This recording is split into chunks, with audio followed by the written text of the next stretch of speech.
Tal gave us a nice, broad and generalized talk about marine fish breeding. I want to speak about something more focused, my specific experience with breeding a couple of different species of pipefish. Not me. I'm user Jim Welsh on the forums. I'm not very creative in terms of my online handle. Been in the hobby about 8 years myself. I know it's not that long. My wife and I went to the seahorse farm, Ocean Rider, on the Big Island in Hawaii. And we came back from that. I've never had as much as a goldfish my whole adult life. My wife is all, oh, I love seahorses. And so she drags me down to Petco, and we've got our first 29-gallon tank, launched right into salt water. A couple months later, after we figured out cycling tanks and live rock and all that, then we got our first set of seahorses. And I'm getting ahead of myself, though. The live rock was, my attitude toward the saltwater thing at first was, yeah, right, dear, just what I need, another hobby, just whatever it'll take to shut you off. Okay, yeah, seahorses, tank, flying, whatever. Are you still married? Yes. and despite the fact that basically live rock is what hooked me. We got our first live rock and had this explosion of copepods all over the glass, and I'm there with the magnifying glass going, oh, look at this is so cool. And she's going, oh my God, it's like saltwater fleas or something. This is an infestation. These are pests. How do we kill them? And anyway, so the live rock, I just kept watching. I stopped watching TV altogether, and I just spent every night with a magnifying glass watching what's going to crawl out of the live rock next. And so I was hooked. And after that, we got our first set of seahorses, and they immediately spawned. And so 2 weeks after the seahorses arrived, we had seahorse babies. And so now it's like, oh, they're so cute, seahorse babies. We can't let them die. How do we keep them alive? And that started me down this path of marine fish breeding. By the way, we were able to raise 4 of that first batch of 40 seahorse fry to adulthood on our very first attempt, blindsided as clueless newbies. We were really lucky. And so my official MBI breeding successes, which means that I've been able to document the spawn, the hatch, the settlement, and then get the organisms to 60 days post-settlement, which is what it requires on MBI for you to get your little icon for that species. The seahorses, the Hippocampus erectus, clownfish, Ocellaris clownfish, 2 different species of pipefish, the blue-striped pipefish and the flame pipefish, which I'll be talking about today. Bergia nudibranchs. I'm also an MBI council member, and want to plug the site, which Tal already did, so I won't spend too much time there, but it's mbisite.org, which is where you want to go to follow and contribute, hopefully, to the breeding information there. So my breeding journey involves more than just the successes that I've had. I've attempted breeding lots of things, but I haven't necessarily had official MBI success with them yet. In the seahorses, I did succeed with the Hippocampus erectus. I also did a lot of work with Hippocampus reedi that never got them, they're more challenging. They're smaller fry, they have a longer pelagic phase, and they're a lot more susceptible to bacterial infections. My main issue with the reedi was I had my best success when I raised them only on copepods and no brine shrimp. And I got a batch of them to about 21 days once, and I ran out of copepods. And so I broke down, and I hatched some brine shrimp, and I fed them brine shrimp, and 2 days later, boom, they were all dead. Brine shrimp are just nasty bacteria factories in some ways, and so for some organisms, they'll cause problems. Miscellaneous creatures, the Ocellaris clownfish. I've also got some perculas that are finally spawning for me. I've had these fish for 3 years waiting for them to spawn, and they finally have just started spawning for me, and I haven't had a chance to really do anything with those yet. Did the Bergia nudibranchs, peppermint and cleaner shrimp. I actually had peppermint shrimp volunteer in one of my pipefish batches. I had a set of peppermint shrimp that just tagged along, and I was raising the pipefish, wasn't trying to raise the peppermint shrimp, but the peppermint shrimp spawned the same night that the pipefish spawned, and I ended up raising some peppermint shrimp accidentally, which is a real kind of a pleasant surprise. I've actually had chromis spawn in my tank, and got as far as hatching the pro larvae. Didn't get very far with them, but again, just an avid breeder is kind of interested in learning whatever you can about whatever is spawning in your tank, and you want to do your best to work with it and learn from it. So I didn't get any significant success with the chromis, but I played with them. I had red scooter blennies spawning. I worked with various cardinal fish, and also various dotty backs. And so that's just a little bit of my breeding experience. And then the pipefish, I actually got a shipment of dragonface pipefish, and one of the males had actually hatched a batch of fry in the bag. I opened up the bag, and there's the male, and there's hundreds of little dragonface pipefish fry in the bag. So I did my best with those, but didn't get any success. I got maybe 7 days with those, and that was about all. Another case of getting blindsided by something that you weren't expecting and not being ready for it. That's kind of the way it goes with this hobby. Did the blue striped pipefish, a lot of success with those, and the flame pipefish, which hopefully I'll soon have my species first badge on the MBI. This is a picture of what 700 hippocampus reedi fry looked like. That was back when I was working with those, and this is right after, those were all brand new born. I ended up separating those out into, that's a 2-gallon fish bowl that I ended up separating into multiple tanks. But anyway, that's just a fun shot. So part of being a fish breeder, especially if you're working with something besides the more straightforward species like clownfish, is you got to get into live feeds above and beyond rotivers and artemia, your basic bread and butter live feed organisms. And so that means you're going to be working with phytoplankton. So early on, I knew that I was going to be having to work with live phytoplankton and live copepods and things like that. So Nanochloropsis, which is your basic nano, as they call it, your green phytoplankton. Of course, everybody who's ever worked with phytoplankton works with that. Tetraselmis, Isochrysis, which is also known as T-iso. You'll see it referred to as T-iso a lot. It's the Tahitian strain of Isochrysis. A really important phytoplankton if you're going to be anybody who wants to do serious live food work needs to learn how to culture Isochrysis.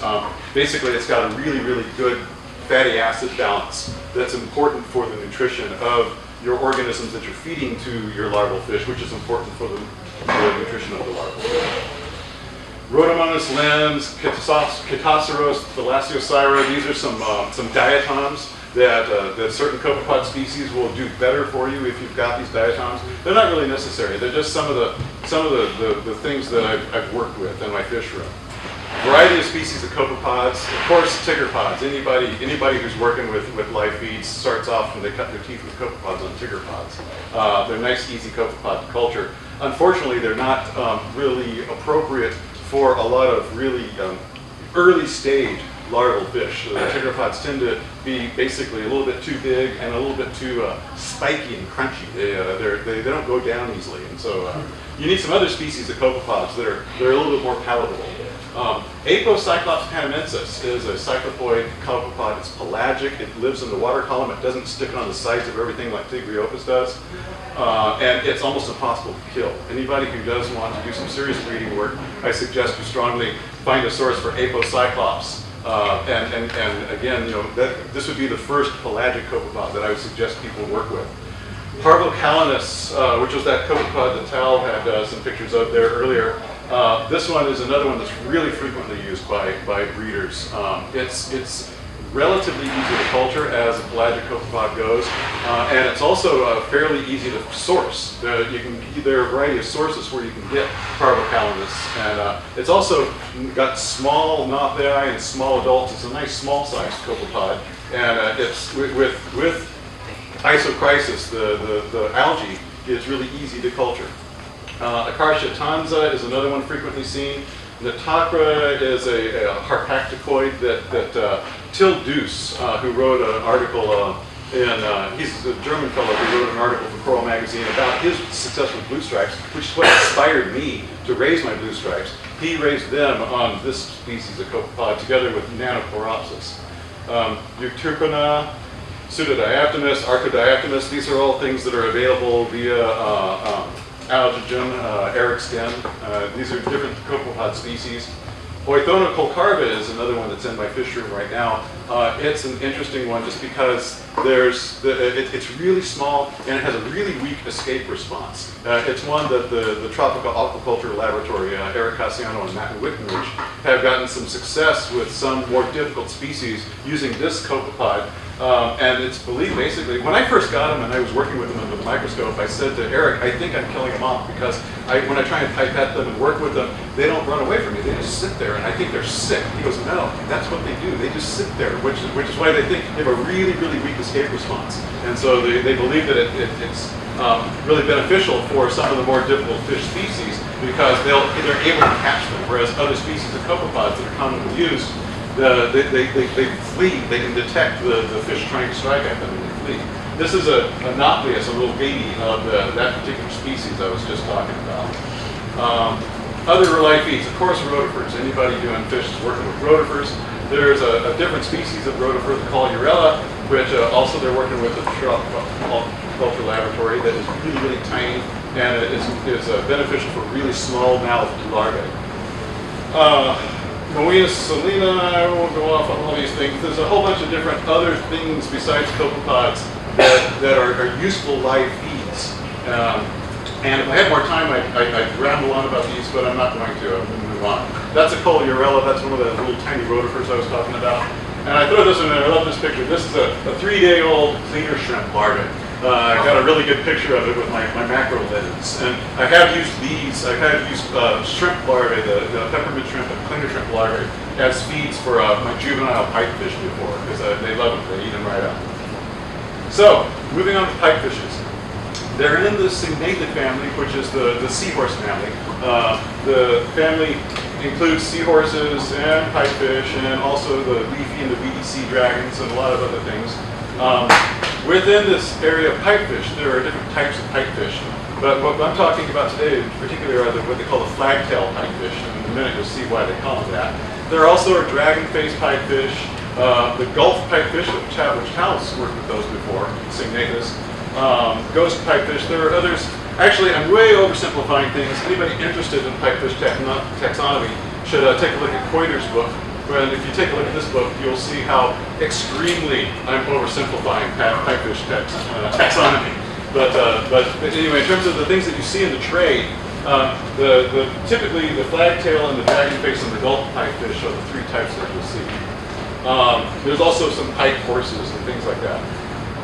In the flagtail pipefish, it basically includes pipefish in 2 genera. Doryramphus, which is the blue stripe is in the genus Doryramphus. The Janus pipefish is also in that genus. And then there's Dunkrocanthus, which includes the banded pipefish, the yellow multi-banded pipefish, and the flame pipefish are in the genus Dunkrocanthus. There's one excellent example of a blue stripe pipefish, and why you can see why they call it a flagtail pipefish. The flagtail pipefish all have this really, really distinctive tail fin. That's the red stripe or the flame pipefish. And this is an example of some of the yellow multi-banded pipefish that also exhibit that flagtail. Pipefish biology. Like seahorses, the males also carry the eggs, but they don't have a pouch. They have flaps along the abdomen, and the female deposits the eggs along the abdomen of the male. They are what's called oviviparous, which is a fancy word that means they give live birth and that the parent nourishes through a placenta the eggs.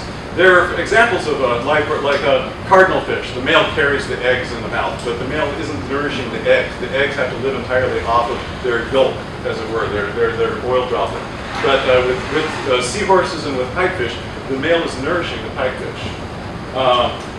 However, the nutrition of the parent is really important, and it's important that he has good nutrition not only before they spawn, but while he's carrying the eggs, because that placenta can work both ways. And if the parent isn't getting enough nutrition, then he'll actually literally suck the life out of his babies, out of the eggs, and he will absorb nutrients out of them, and the eggs will disappear. And I've witnessed this happen. I've had to keep my male pipefish nice and fat and happy while he's carrying the eggs if I want to get a good catch. Sexing the species. Tal's talked about how some species it's really easy to tell the males from the females, and others not so much. With the pipefish, it's doable. It's not, I wouldn't call it easy, but it's doable, and there is a sexual dimorphism. Basically, the males have extra little bumps on the snout that the females don't have. Other people report that the males have this flattened abdomen I only witnessed that basically when they're just done carrying eggs, or basically a male that hasn't been carrying eggs recently. I have a hard time telling anything about whether it's a male or female from the abdomen. This is an example of a male flame pipefish carrying eggs. He's swimming upside down in this picture. Anyway, there's the male with the eggs. This is that same male with his partner there. And in particular, though, what I want to talk about is the sexual dimorphism. This next image, I've zoomed in and I flipped the male right side up so we can compare their snouts. And the male's on the top there, and you can see this really subtle little triangular bumps on the top of the snout that the female doesn't have. The male has these extra little tiny little bumps. And that is how you tell males from females when the male isn't carrying eggs. And it's subtle, but it's definitely there. And this is just a picture of an egg transfer. One morning I got lucky. I wish I had the video camera, but I didn't. I went down there to feed them, and the flame pipefish were spawning. And I grabbed the camera and click. And this is the one really decent picture I got, a relatively decent picture. I'd say like not that good a picture, but of all the other lousy pictures I got, this is the one relatively decent one of the egg transfer. Okay, broodstock acquisition. If you're going to breed pipefish, then first you need to get a pair of pipefish. Since pipefish are not generally, I'm about the only one who does have to breed them. You can get banded pipefish, I believe, from Ocean Rider. I believe that they showed it as in stock last time I looked. It's been a while. That's the other place I know to get any pipefish that are captive bred. But anyway, I've had a lot of tragedy trying to establish pairs of pipefish. I've ordered lots. If anybody has anybody seen my article, by the way, in the current issue of Coral Magazine? We'll plug Coral Magazine. My article's in there. Buy it. Read it. I talk about a lot of this in there. And one of the things I talk about, though, is the chain of custody. Pipefish have notoriously poor survival in the chain of custody. And you typically, it's my common experience is like get the pipefish in. I'm ready. I'm the guy who's got all these species of copepods. I got 7 different species of copepods I'm growing in my fish room. And I can just throw live food at them left and right. And I'm ready for them. And I get the pipefish in. I kind of arrive DOA.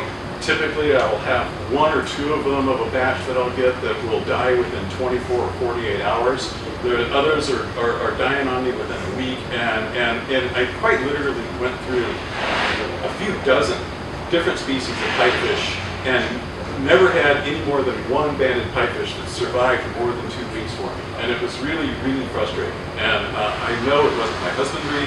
It was the fact that these things sit too long in tanks where they're not being fed in the chain of custody. Many of the species of fish can survive that. The cygnathids, okay, and in general, the seahorse family can't live well if they don't eat. Their digestive system shuts down, and they starve. And even if they start getting food available to them, they're not going to take it, and they're going to perish. They're dead fish swimming. And so, anyway, after a lot of this sad experience with the flame pipefish, Tal pointed me to Matthew Ross, his friend that he mentioned in his talk, and put me direct in touch with a fish collector on Oahu. And so, long story short, Matthew worked with me and a wholesaler, Wayne's Ocean World on Oahu, to basically get the fish out of the ocean to Wayne, onto the airplane, and into my fish room as quickly as possible. And so these fish went from ocean to my tanks in less than a week. And of the 8 fish that Wayne and Matt got me, I had 8 survive. And it was just total night and day difference. And so shortening the chain of custody, if you can work with a wholesaler, or even better, work with a fish collector to get the brood stock, the livestock into your fish room and getting them eating as quickly as possible, it will make a dramatic difference. With the blue stripes, now blue stripes, it's a different story because very often what happens is the attrition happens at your local fish store, and so you'll often find them at your local fish store, and they're eating already, and they're doing good. And so with the blue stripes, basically, if they've survived and if they're at your local fish store, have them hold on to them for a week or 2, and if they're still alive after that week or 2, they're going to do fine for you, and you can take them home yet. So learn how to sex them. Look for the bumps on the snout. I've got a couple of lousy pictures of some blue stripes that demonstrate the bumps on the snout thing also, that I'll show you in a minute. But that's the way that you can tell the male from the female. And you got to get them paired up. It's really easy to pair them. You put a male and a female together. Well, the reason I want to talk about pairing is these fish will exhibit a lot of aggression against each other. If they're 3 pairs together, they're fine, they're happy, no issues. But if one of them dies, I mean, you've got a lone wheel, all of a sudden there's all sorts of aggression going on because there's competition for mates. And so they'll pair up really nicely, and you can keep multiple pairs together, but don't try and keep an odd number of fish or an unmatched set of fish together. You got to keep just pairs together. Next step is training them on the frozen foods. With any of these fish, unless they already have been established on the frozen foods, for example, blue stripes at your local fish store or something like that, then you're going to have live foods ready. The live foods, can include, artemia. You have, yes, brine shrimp. More baby brine shrimp, new hatch baby brine shrimp, or better still, baby brine shrimp that are a couple of days old and have been enriched. Or a variety of copepods. For the adult pipefish, tigriopus, the tigger pods, will be a fine food. You can start introducing cyclops very early on. Eventually they will go take mysis, but you kind of work them up in terms of the frozen foods. So the smaller cyclops or cyclopes are a good first frozen food to introduce. And then after you've got them, taking dead things, taking frozen foods, then you can work your way up to the larger frozen foods. This is I went through my collection of pictures preparing this. I just have to apologize for the poor quality of these images. It amazed me how many really bad pictures of blue-striped pipefish I have in my collection, my library of images. But I got these that demonstrate, this is my male and female pair that I've had really good success with in my 210 display. And over on the left there, you can see the male, and you can kind of sort of make out those bumps that I was talking about. Whereas the female, you can clearly see that she's got a smooth snout. So again, this is a demonstration of that bumps on the snout thing I'm talking about. Once you've got pairs, now you got to get them fat and happy and ready to reproduce. And so the parent nutrition is really important, as I mentioned, because of this whole male placenta thing. The female's going to be producing a lot of eggs, and she's going to be producing them fairly regularly. And so that's going to take a lot of energy out of her. And so you're going to need to keep her well fed so that she can pump out lots of nice, healthy eggs. And it's not just a matter of pumping out eggs, it's pumping out eggs that are full of good nutrition themselves and are going to have a good likelihood of success. But as I mentioned, this placenta works both ways. So for the male, it's important that he is well fed also, not only before the spawning, but also after the spawning. A lot of microfauna in the tank is excellent. Copepods, my blue stripes in my 210, I almost never see them all day long. They're back in the rockwork just picking copepods, kind of like the mandarins do. They're just all over the rock, just pecking the rock all day long. And they're nice and fat and happy. For my flame pipefish and the other ones that aren't in a large tank with large copepod population, then I'm feeding them 3-4 times a day. With a variety of both a mixture of the cyclops and mysis. I supplement with copepods. I've got some big root containers where I'm culturing the tigriopus, the tigger pods, and a variety of other copepods. And so I'll go and I'll scoop out, I have a sieve, and I'll scoop out several big scoops of the water and sieve it through until I've got a nice little mass like this of live copepods, and I'll backwash that into their tank, and they just go to town and eat the live copepods. They love it. And when I first had the flame pipefish and I was first trying to get them to spawn, I had the best success with that when I used enriched artemia. I would again hatch out baby brine shrimp. Baby brine shrimp, when they first hatch, they're kind of like those pro-larvae that the Tal was showing you. They don't have a mouth yet. They can't eat yet. They're still living off of their yolk. And they have a certain amount of nutrition off that yolk, but they will be more nutritious if you actually wait and grow them out for 24 or 48 hours until they develop a mouth, and then enrich them and gut load them with an enrichment. Dan's feed from Seahorse Source, Dan Underwood of Seahorse Source, that's the best enrichment that I found. And so I would hatch out artemia for 2 days, enrich it for another 12 hours with Dan's feed, and feed that to the pipefish. And every time that I did that, boom, they immediately spawned at me. And so I just kept that up and kept feeding and supplementing their diet with the Dan's feed enriched artemia. So once you get them breeding, I found that these guys can be very regular. The blue stripes, every 4 days, like clockwork. The parents in the 210 display, I forget how long I tracked them, but I tracked them for something like 72 days in a row. Every 4 days they bred. They're responding every 4 nights for me. The red stripes or the flames, they're not quite as regular, but they're pretty darn regular. It's every 9 or 10 days they're spawning. And so once you get them spawning, you can reliably, within a day or so when they're going to hatch. And like I said, with the blue stripes, there was no ifs, ands, or buts. It was every 4 days. And this is an example. This is that same picture I showed you before of the bumps on the snout, but this is the male with a full rack of eggs. And that's one fat, happy male pipefish. That's a big abdomen full of eggs. I don't know if you'd be happy about it. he doesn't seem to mind. he keeps going back for more. And so, and again, basically I almost never see him eating frozen when I'm feeding the tank. The female will come out, she'll eat mysis, but he's doing that purely off of pecking copepods off the live rock. So, you got a pair, and you've got them breeding, and you want to raise the larva. I want to say there's a couple of prerequisites here, and this is where I'm going to diverge a little bit from some of Tal's opinions about things, and I think that Tal's opinions are perfectly applicable for certain breeding situations. However, in my experience, if you want to breed pipefish, you're going to have to provide copepods, Parvocalmus or Apocyclops are excellent choices. Natocra, these are all have been documented by myself or by Tilduce or by Ingen Kraus, another person another woman in Germany who did another article in Coral Magazine about her success with the yellow multiband pipefish. And the three of us that have all documented our pipefish success have all done it with live phytoplankton and live copepods. And so these are the species of copepods that were used. Not rotifers. I've heard, on the forums, you'll hear people say, oh yeah, you can raise blue stripes with rotifers. Every time I got rotifers contaminating my larval tanks, I had dismal success. I either had no survivors, or I had 1 or 2 survivors out of that batch. Rotifers, I don't know what the deal is, but I don't know if they're not taking them, if the rotifers are multiplying too much and causing ammonia problems, but I never had any success if there were any rotifers in my larval tanks. Artemia are helpful, but Artemia are helpful only at the later stages. The brine shrimp are applicable only after they've developed somewhat and they're a little bit more advanced. They've gotten past settlement. You're going to have live phytoplankton.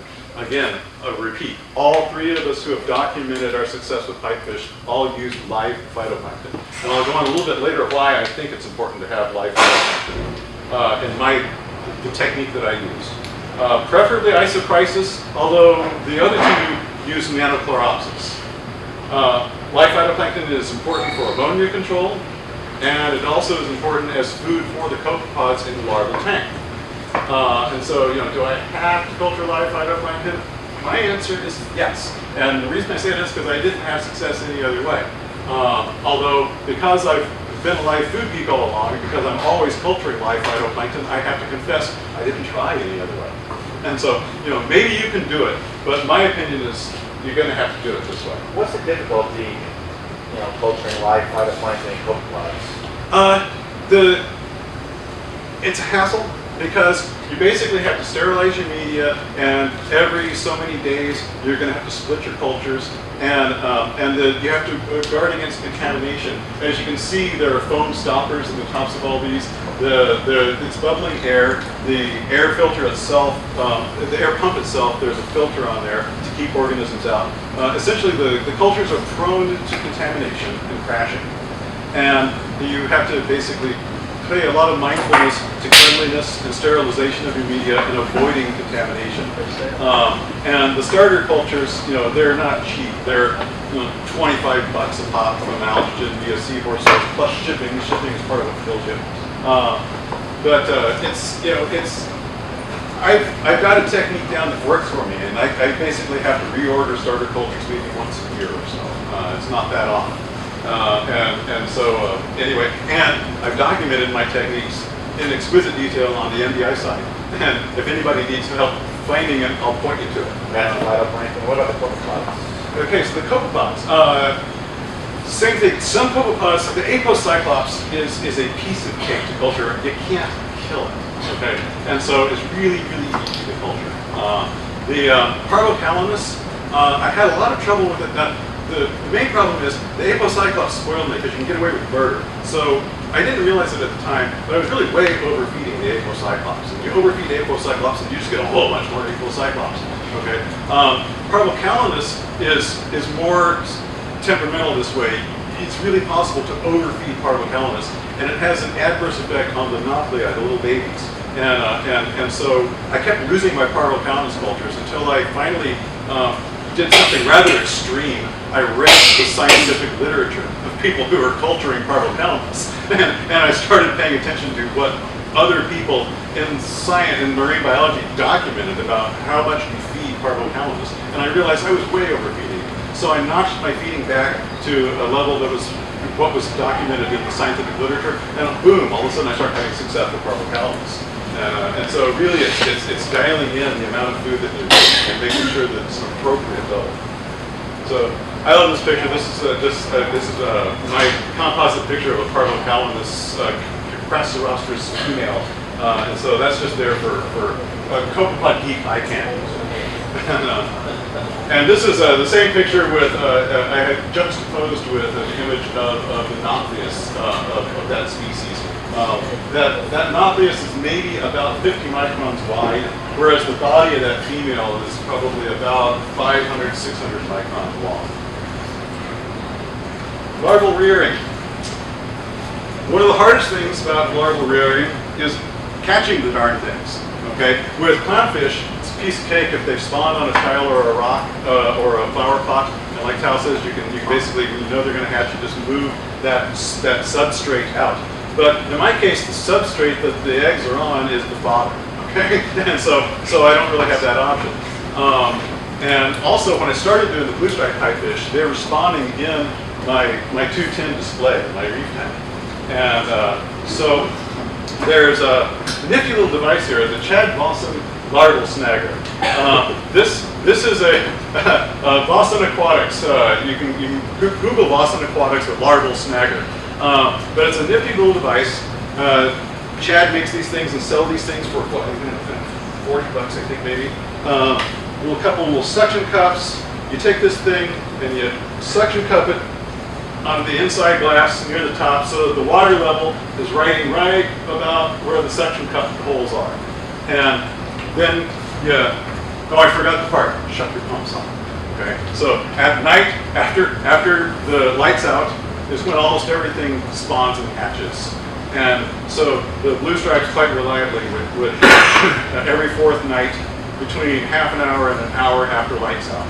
And so at lights out, you set your larval snagger in the tank, and I know this is, you guys cringe to hear me say this, shut your pumps off. They're not going to be off that long. You shut off your pumps and your filtration, and so that the larvae have a chance to because they're weak, but they are attracted to light. And so you set this thing inside. This is a little airline, so you're going to set a little airline here, and you're going to adjust the valve on your airline so you're getting maybe between 1 and 3 bubbles per second. And it's going to create a very gentle airlift. It's going to create a very gentle flow into the trap. The trap's got this mesh here that allows the water that's being brought into the trap to exit. Now, larval fish are attracted to light. And so you have this little LED light, and you stick this on the glass on the outside, right at the entrance of the trap, and you sit back and you wait. And you'll see the larvae start catching. You'll see all these little tiny little pipefishes, or in the case of clownfishes, or peppermint shrimp, or whatever it is, it's the things that are spawning or that are hatching in your tank that night.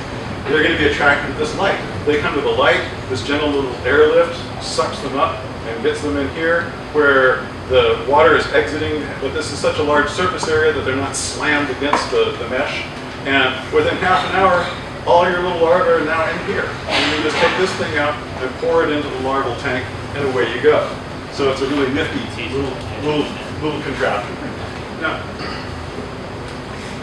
there are other ways. You can't just stand there with a flashlight and then scoop them out as they're attracted to the flashlight. That's another approach. But this one lets you basically go and watch your favorite TV show for a half an hour while it does all the work, and then you come back and just pour them out. Gentle siphoning. Again, you're still going to have to. What I found is there were usually a few stragglers, and so I would take a small vinyl hose and I would siphon out the last little few stragglers. But in terms of, you're still going to have the pumps off, and you're still going to have a dark room and a light that's going to attract the larvae. Now, the larval tank. What I use, I'm very fond of the 2-gallon fishbowl chrysal. And I don't know why, it's just a little technique that I've developed and I've gotten into work for me. Other people have used other things. The 2 other people have documented their success with the pipefish. They were using larger tanks like 10-gallon tanks or 15-gallon tanks. It goes back to my work with the reed eyes, the hippocampus reed eyes. They need a chrysal because they're pelagic, and so I kind of developed this 2-gallon, the drum-shaped 2-gallon glass fishbowl you can get at Petco. And it's a poor man's chrysal. You know, you can spend a lot of money on really fancy chrysals, but you can accomplish the same thing with a $20 glass fishbowl you pick up at Petco. You fill it all the way to the top. The green water technique that Tal was talking about, I used that exclusively. Basically, I added 250 milliliters, a cup of dense live isochrysis phytoplankton, enough to make it a nice, you call it green water. In the case with isochrysis, it's really a golden brown, so it really is yellow water. But you make the water tinted a nice golden color, and I put a nice dense copepod culture in there where you can, it's hard to gauge, but there would be a copepod every 5 millimeters or so. I mean, there's a lot of them in there. And then I set a rigid airline that's set basically angled in and is sitting there at the 3 o'clock or 9 o'clock, whichever way you want to call it, position in the tank, and set it for about 3 bubbles per second. And that provides aeration. It provides a gentle, very gentle chrysal motion. It keeps the copepods and it keeps the fry, the larvae, suspended and moving around. Very gentle lighting. One of the things I found was that they need light, but they don't need a lot of light, and too much is bad. And so I would have one of those tiny little fluorescent strip lights like you put over a small little tank, put it on some egg crate, and put several layers of paper towel, usually like 3 or 4 layers of paper towel, so that it's a really gentle light. And I would give them like 24/7. When the night they would hatch, I would take them and put them in this thing and immediately feed them and immediately set light. And so they immediately start snicking, and you can see them start to take the copepods right away. So they have 0 time from when they hatch to when they get their first meal. And this is a picture of a couple of day old. This is the flame pipefish larvae. You can see the full gut. There we go. You can see the nice full gut, and you can see that he's been eating. Actually, I'll take it back. He's probably a newborn. He's probably day 0. I would call him day 0. And this is the flame pipefish that's a few days older. Once again, you can still see the full gut, and you see the gut contents. It's another reason I like the glass fishbowl chrysals, because it lets me examine the larvae, and I can get there with my magnifying glass and check them out and see whether their guts are full or not, and observe whether they're eating. This guy is about the same age as that last picture, and again, nice protruding belly, nice full gut. This is an example of the fishbowl chrysal I'm talking about. I took this picture to demonstrate to somebody on MBI. Mindy was wanting to know how full to fill it, and it's like, well, all the way there, it's full. That's how full you fill it, so that you don't have a flat space at the top, or you have as small a flat space at the top as you can, and you fill the darn thing all the way up. And this is an example of a bunch of the red stripes in the water wasn't really as densely golden brown as this is making it. The lighting and the camera are kind of fooling your eye, but it's definitely tinted to where you can see the color. And so that's a bunch of those guys in there hunting their copepods.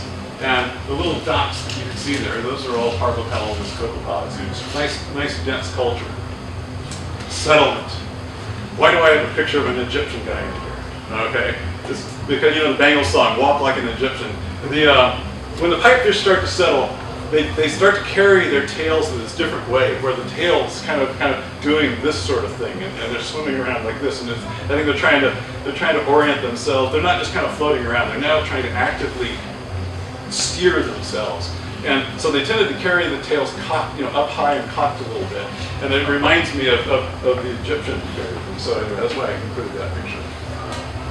Settlement with pipefish is not as extreme as it is with a lot of other fish species. Like Tao was talking about, with a lot of other species, when they settle or metamorphose, it's dramatic.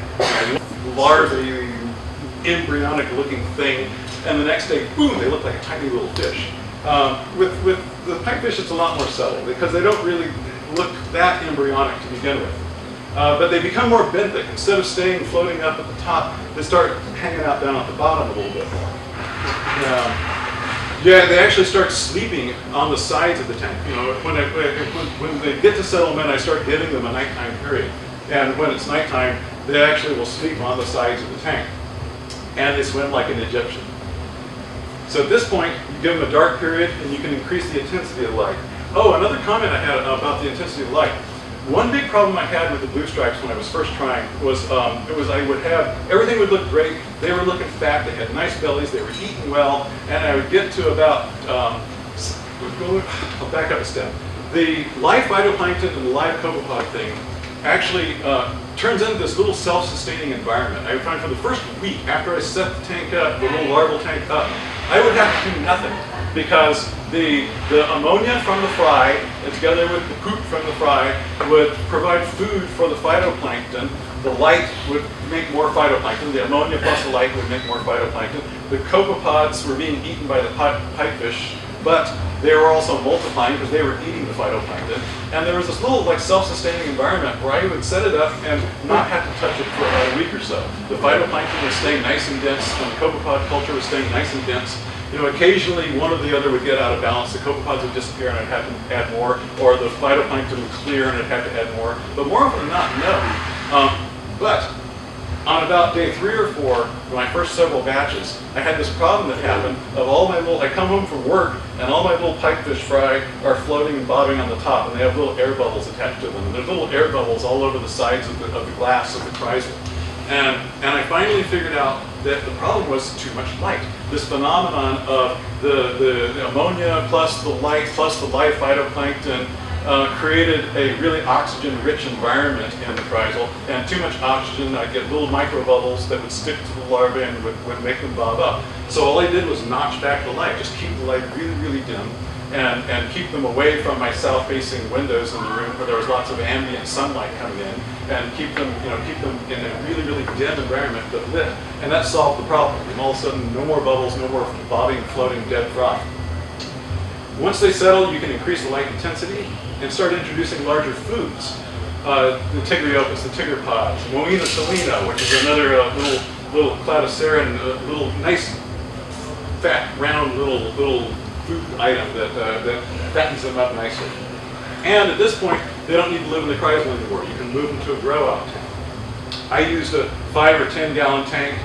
I would use a hang-on-the-back filter on this tank with a sponge over the intake, and then I would actually put a filter sock, a filter mesh kind of sock over the mesh bag over that to keep them from getting sucked into the holes, because they're still small enough where they can get sucked into the holes of the sponge. And start providing them hiding places, little PVC or ABS caves for them to hide in.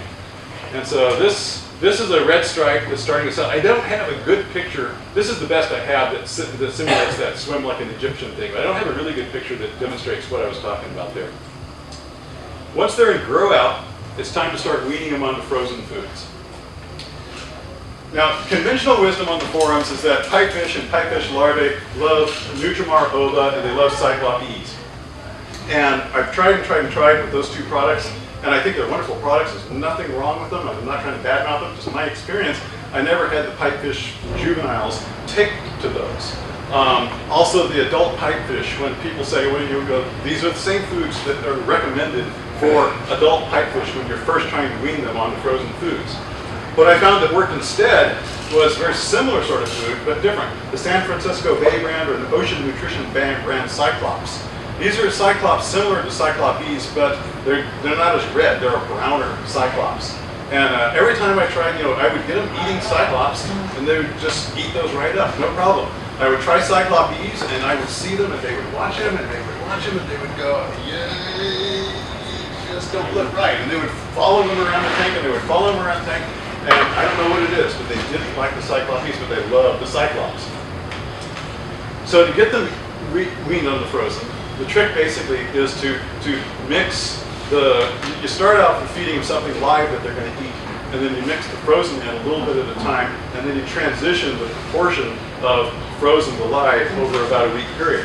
So you start by feeding them regularly batches of live Tigriopus, and then you increase the Cyclops to Tigriopus ratio over the course of about a week. They get used to seeing the Cyclops in there with the Tigriopus. They get used to seeing that that's what food looks like, and over the course of a week, then they'll start to take it.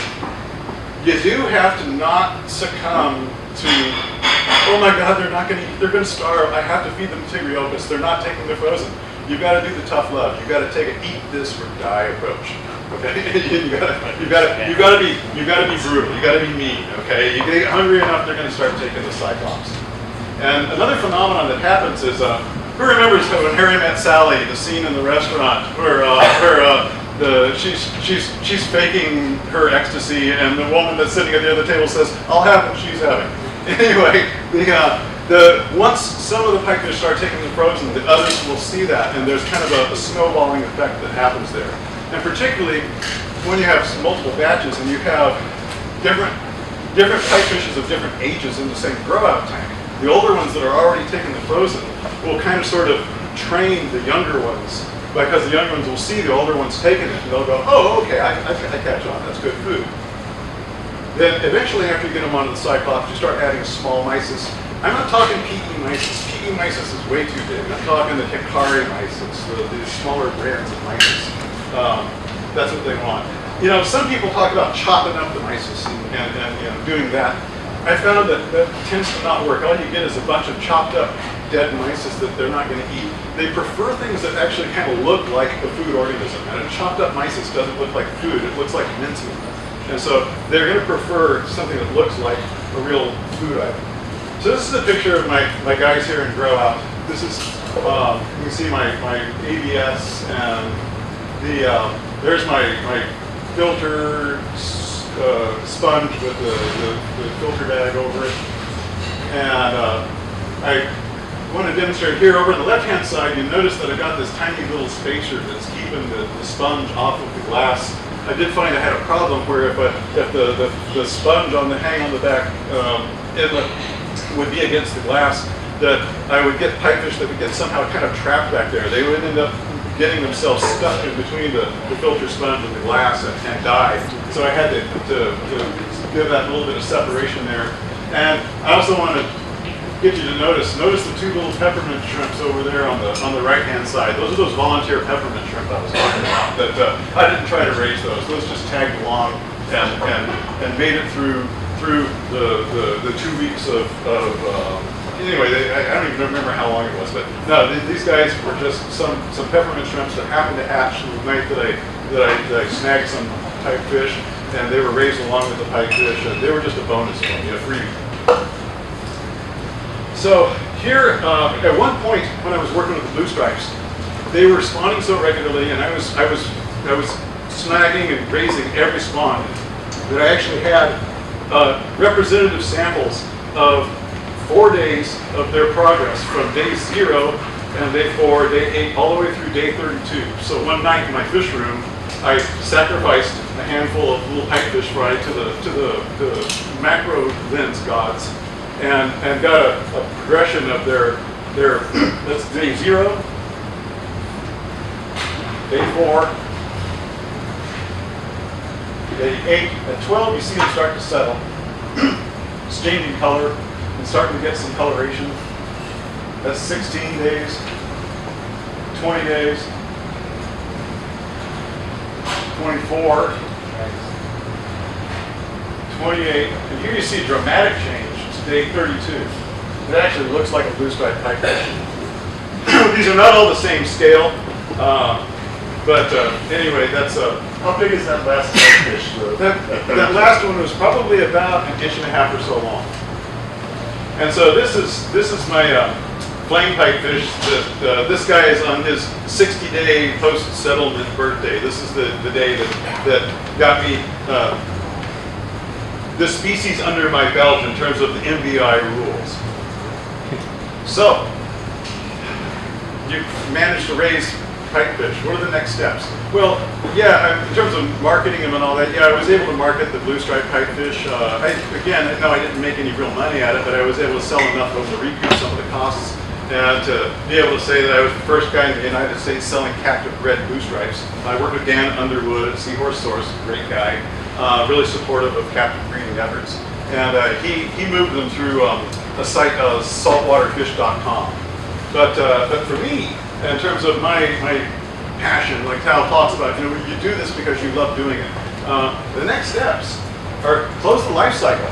This pipefish male carrying eggs that I started out my first slide with, it's the same image. This actually is one of my pipefish that I raised, and he's carrying eggs.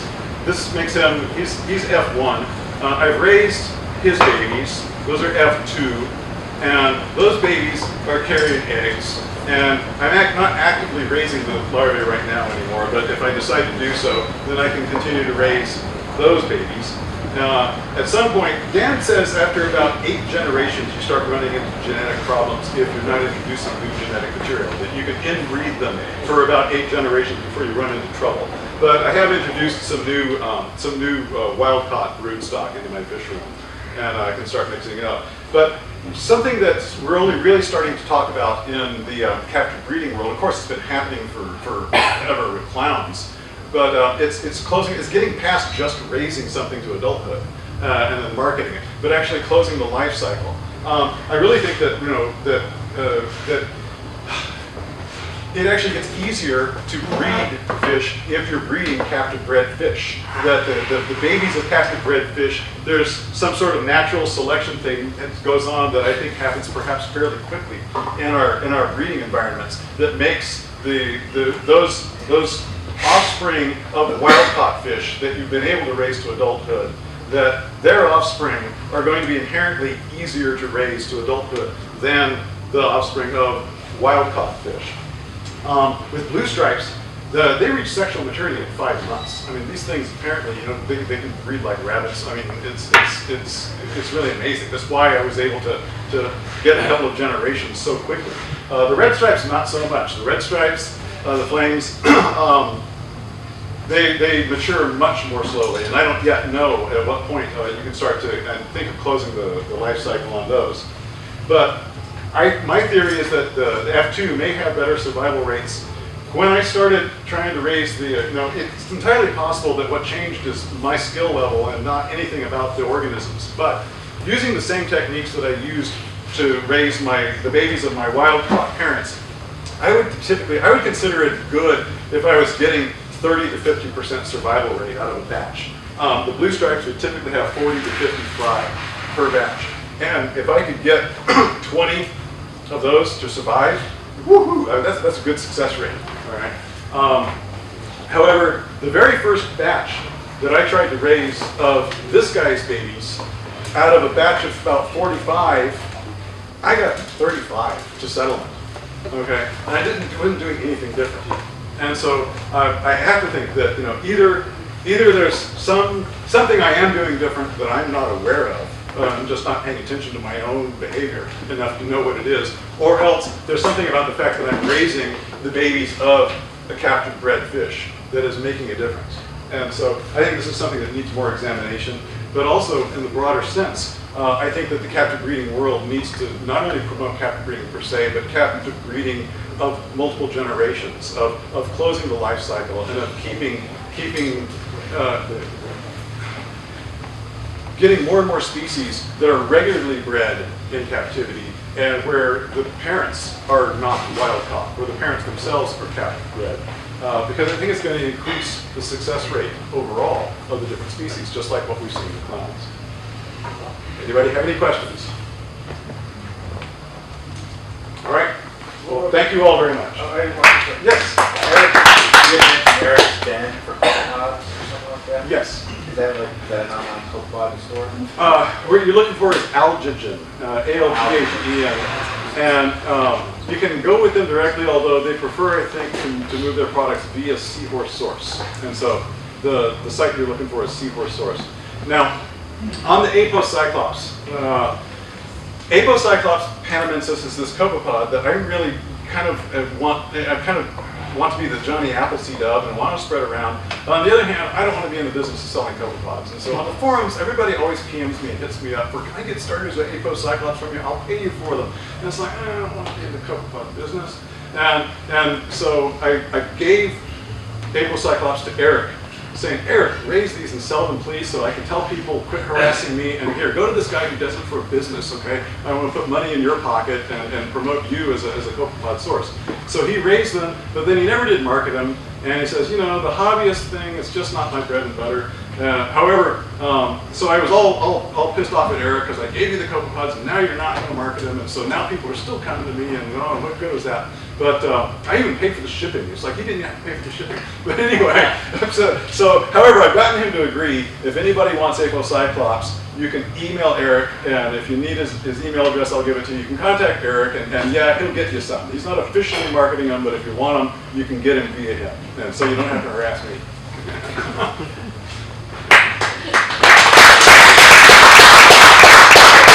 Thank you, Jim, for that incredible